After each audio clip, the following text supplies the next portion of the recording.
আমরা এটার just method গুলো কয়েকটি স্টেপ ফলো করে করতে হবে। এখানে ডিফারেন্সিয়েশন লাগবে, ডিফারেন্সিয়েশন আর ইন্টিগ্রেশন কম্বাইন্ডলি এখানে আছে। হ্যাঁ, একটু স্টার্ট করি, বিসমিল্লাহ পড়ে দেখো। কোয়েশ্চেন 12, এটা দেখা যাচ্ছে ঠিক মতে না।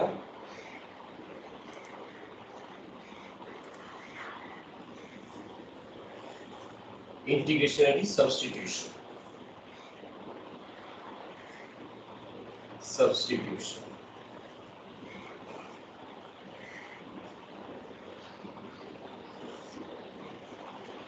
First যেটা এটা question 12.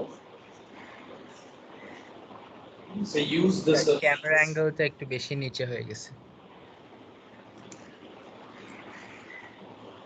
জি স্যার, এবার ঠিক আছে।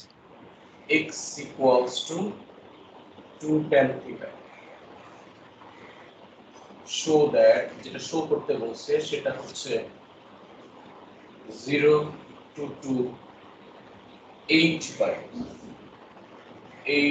by 4 plus x square whole square dx equals to 0 to pi by 4 cos square theta d theta. দেখ, x এর জায়গায় এটাকে সাবস্টিটিউট করতে হবে, দেন এটাকে x এর জায়গায় সাবস্টিটিউট করে থিটার রেসপেক্টে এটা শো করতে বলছে। এটা হচ্ছে ফার্স্ট পার্ট। এখন এখানে দুইটা জিনিস আছে, একটা হচ্ছে এখানে যে লিমিটটা, এই লিমিট হচ্ছে x এর রেসপেক্টে, আর সাবস্টিটিউট করতে হবে দেখো ইন টার্মস অফ থিটার রেসপেক্টে। সো এখানে কয়েকটা স্টেপ ফলো করতে হবে।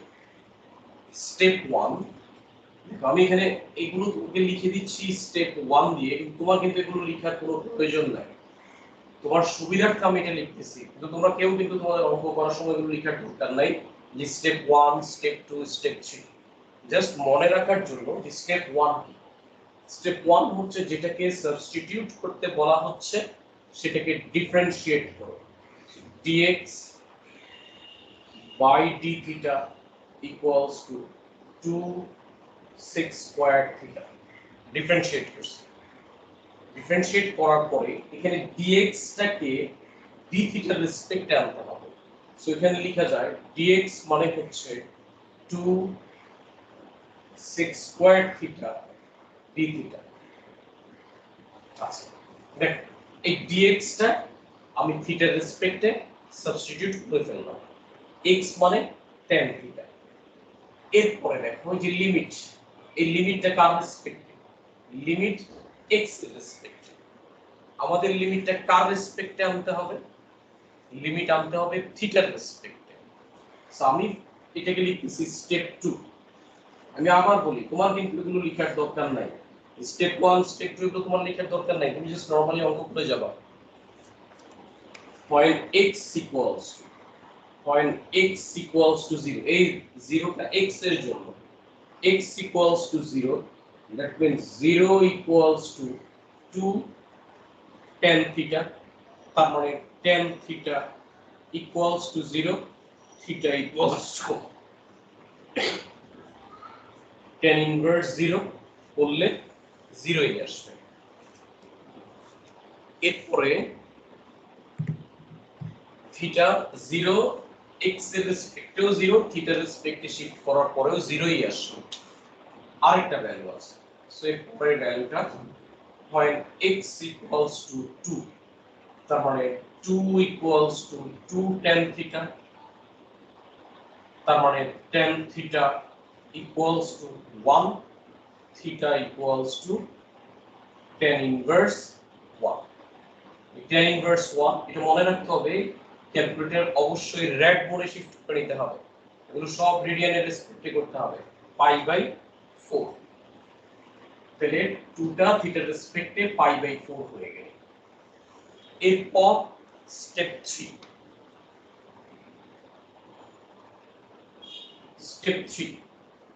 স্টেপ 3 কি? এবার ভ্যালুকে সাবস্টিটিউট করে দাও। মনে রাখতে হবে যে যখন তুমি সাবস্টিটিউট করবা সব একসাথে সাবস্টিটিউট হবে।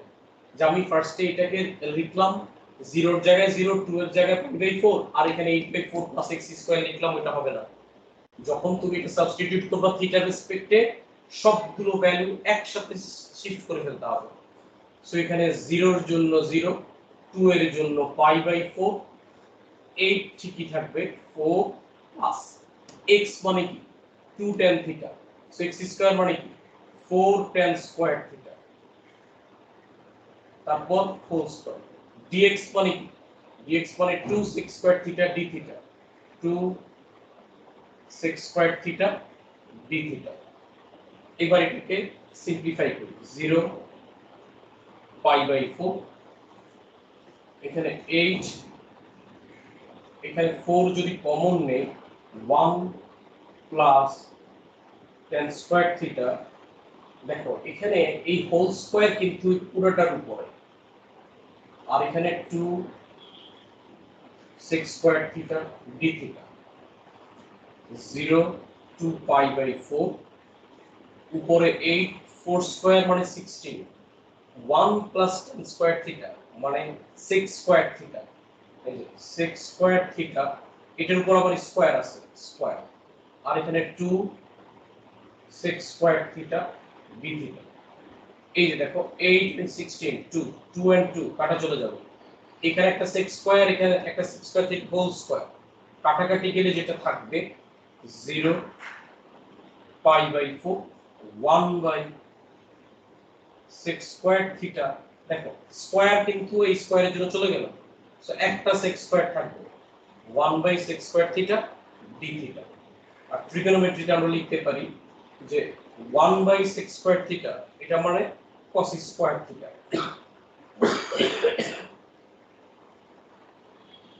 cos square theta d theta. দেখো যেটা শো করতে বলছে সেটা এটা শো হয়ে গেল, বাট ইন্টিগ্রেশন কিন্তু কমপ্লিট হয় নাই।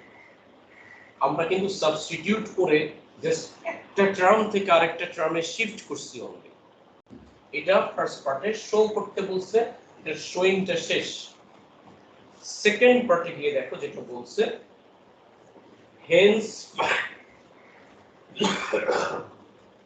find the exact value, the exact value of 0 to 2, 8/4 plus x square whole square dx। এখন এই পার্টকে তুমি কখনোই ডাইরেক্টলি ইন্টিগ্রেট করতে পারবে না।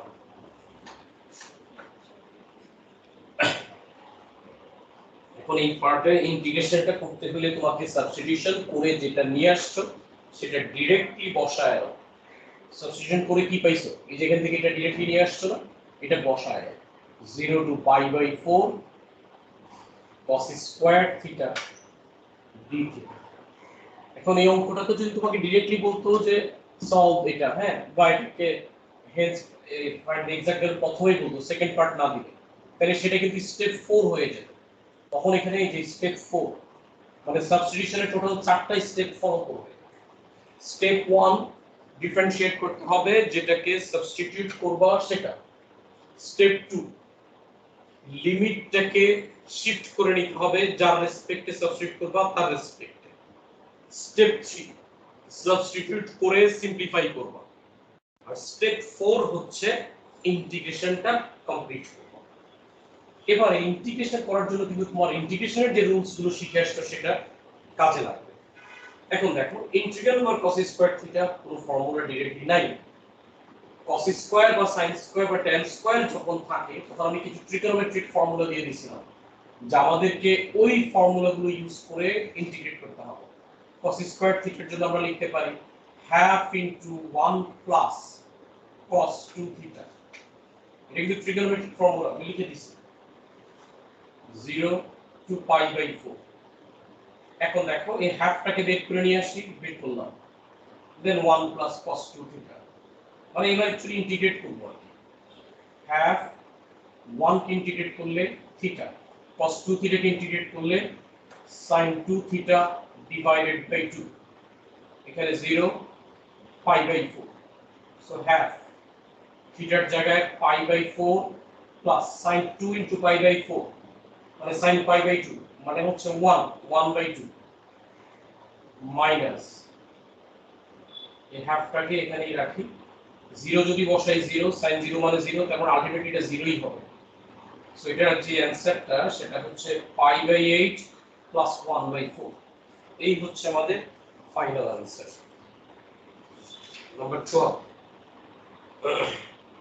pi by 8 plus 1 by 4 দেখো এটা বুঝতে কোথাও প্রবলেম হয় কিনা ইন্টিগ্রেশনের সবচেয়ে ডিফিকাল্ট পার্ট সাবস্টিটিউশন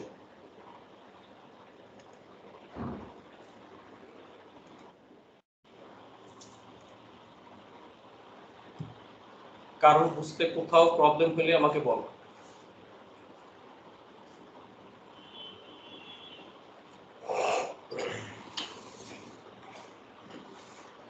ক্লাসে তো জয়েন করতে কয়জন